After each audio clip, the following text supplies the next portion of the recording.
ये वो मेरा इमाम है जिसे कम सनी में कैद नसीब। शहादत बाबा जी पढ़ेंगे। मैं बिल्कुल इस मजमून को नहीं छेड़ना चाहता, सिर्फ एक नोहे की सतर मुझे बड़ी याद आ रही है। मेरे मौला बाकर जब मदीने आए, जोहरी नामी एक शख्स आया, उसने कहा मैंने सज्जाद से पूरी करबला सुनी है, मैंने तेरे बाबा सज्जाद से शाम सुनी है। बाकर तू भी तो था ना शाम में, तो अपना भी तो कोई दर्द सुना। जो दर्द मौला बाकर ने सुनाया है ना, मेरा ख्याल है रात बीत जाए और तुम्हारे आंसू खुश्क ना हो।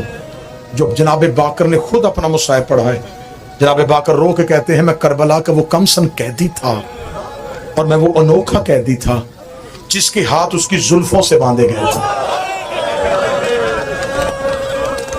जिसने मातम किया है मौला बाकर तेरा मातम कबूल। मैं वो अनोखा कैदी था जिसे कैद करने के लिए इनके पास रस्सियां न बची, इन्होंने मेरे हाथ मेरी जुल्फों से बांधे। ये सारे सफर में बाप के साथ कैद रहा। मुहर्रम बिल्कुल करीब आ गया, याम अज़ा करीब आ गए। मलाओं ने तख्त पे बैठ के कहा, इसने सिपाही से कहा जा हुसैन के बेटे को दरबार में बुला के। बुलाया, चौथे को था, पांचवा साथ उठा। जिसने हाय कहा है बीबी तेरी हाय कबूल करे, जिसकी जुबान से बेसाख्ता हाय निकला है ना मोहम्मद की बेटी तेरी हाय। बुलाया, चौथे को था, पांचवा भी उठा। मजबूरी को सैयदों की इतनी बड़ी थी, चौथे ने कमर सीधी की, पांचवें का तलवे जमीन से उठा। जो अभी भी नहीं समझा रस्सी एक थी कैदी दो थे, एक रस्सी में दो इमाम कैद थे। मलाउन के दरबार में मेरे मौला सज्जाद आए। ये कमीना देखा था, सज्जाद मैं तेरी कैदें आजाद करना चाहता हूं। कैदों का आजाद करने का नाम माना था। मौला सज्जाद का अगला जुमला, शाम की दीवारें कांप गई। सज्जाद रो के कहते मुझे बता मैं जाऊं कहां। रिहाई हमेशा उससे छिलकती है जिसको दरवाजे पे कोई लेने आया हो। सज्जाद रो कहते मैं कहां जाऊं, कहने लगा मदीना। सज्जाद रो कहते कौन सा मदीना, जहां अकबर होता था, जहां मेरा चचा अब्बास रहता था, जहां मेरा बाबा हुसैन। वो कमीना तूने मेरा मदीने में छोड़ा क्या है, तूने मेरी माँ की हवेली बर्बाद कर दी। ये मलाउन देखता जहां भी जा शाम छोड़। गलियों में मातम करने वाला जुमला पढ़ने लगा। मौला सज्जाद रो के कहते हैं तूने मेरे बाबे से बैयत मांगी, हमने नहीं की। जब हमने तेरी बैयत की नहीं, तू मेरी कैदें आजाद क्यों कर रहा है? जब हमने तेरी बात तस्लीम ही नहीं की, तो हमें आजाद क्यों कर?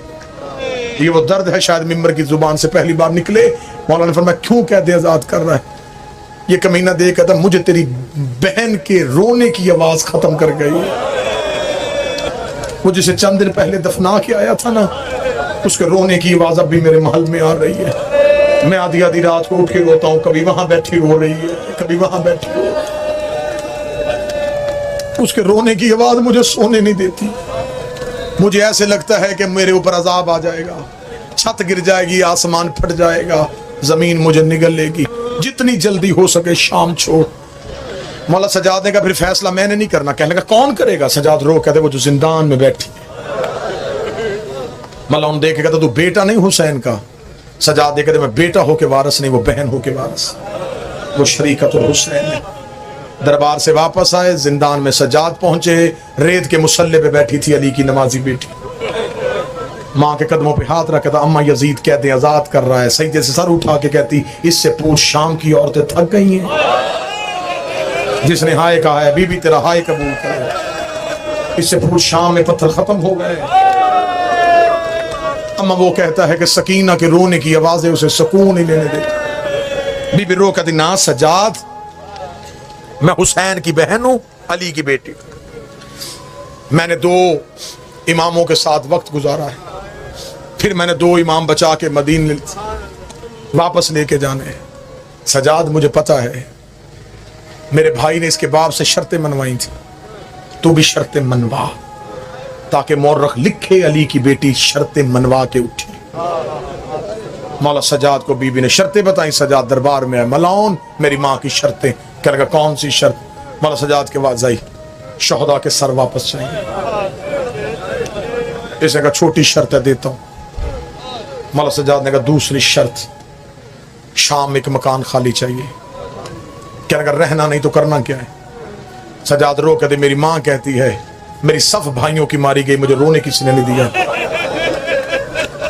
शाम एक मकान खाली करवा। शाम की औरतें जिन्होंने मुझे पत्थर मारे उसे बुला। मैं एक बार उन्हें बताऊं मैं बागी की बहन नहीं, मैं नमाजी की बहन हूं। मुझे शाम में एक मजलिस पढ़ने दो।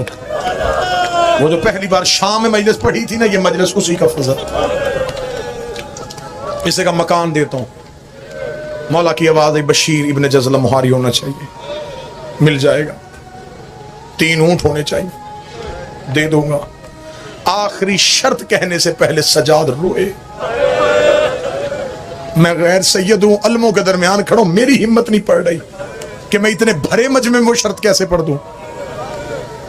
जब आज 1400 साल के बाद एक मातमी की हिम्मत नहीं पड़ रही, अल्लाह जाने सजाद से जुमले कैसे निकले। जब सजाद रोए, ये कमीना देखा था, तूने 4 शर्तें कही, मैंने चुप करके मान ली। कौन सी ऐसी शर्त है जो तुझसे कही नहीं जा रही? सजाद ने बाग करके सर पे हाथ रख के रो के कहा मुझे मेरी मां का बुर्का वापस, मुझे खेमों का लुटा हुआ माल वापस कर।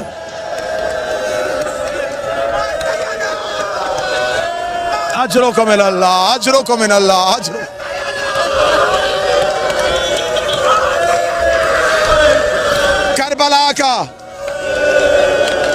करबला का लुटा हुआ माल वापस। इस कमीने ने जो जवाब दिया है, उस जवाब से भी करबला तक हुसैन की कब्र हिल गई। ये कमीना कह का मार कर 36 मुल्कों की फौज ने लूटा था ज़ैनब का खेमा। जिसके हाथ जो आया वो लेके चला।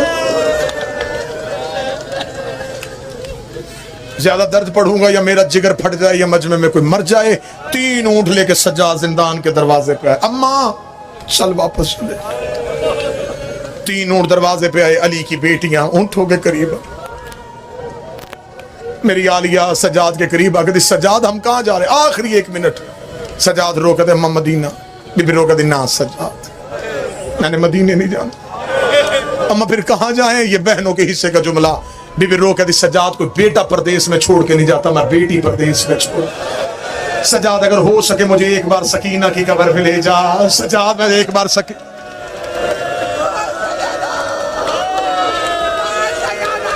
अजरों को मिन अल्लाह, हो सके एक बार मुझे कब्र सकीना पे लेके जा। बनता था कि मैं छोड़ देता यहीं पे मुसाहिब, लेकिन जो जुमला मैं दिल में लेके आया था ना कि ये तुम्हें देना है, वो जुमला मैं जुबान पे लाऊं तुम्हारे कानों तक पहुंचे। मैं मुझे सकीना की कब्र पे लेके जा। 3 ऊंट लेकर सज्जाद कब्रिस्तान मुसाफरा पे आया। सामने नजर पड़ी बहन की कब्र पे। सज्जाद ने ऊंटों की रस्सी छोड़ी, सीधा बहन की कब्र पे गिर गया। रोकदा भाई बन के नहीं, इमाम बन के शुक्रिया अदा करने आया हूं। सकीना पीने का पानी मिलता था खुद नहीं पीती, मेरी कड़ियों पे डाल देती थी।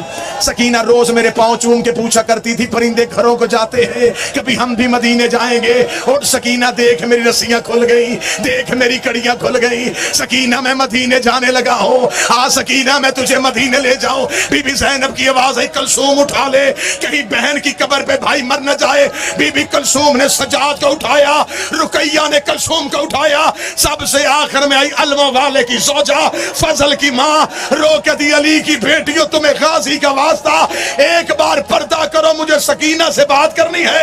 अली की बेटियों ने पर्दा किया। शाम की धरती पे ज़लज़ला आया। ज़ैनब ने मुड़ के देखा, अब्बास की बीवी ने बुरके के नीचे से अब्बास का कटा हुआ सर निकाला, सकीना की कब्र पे रखा, हाथ बांध के खड़ी हो गई।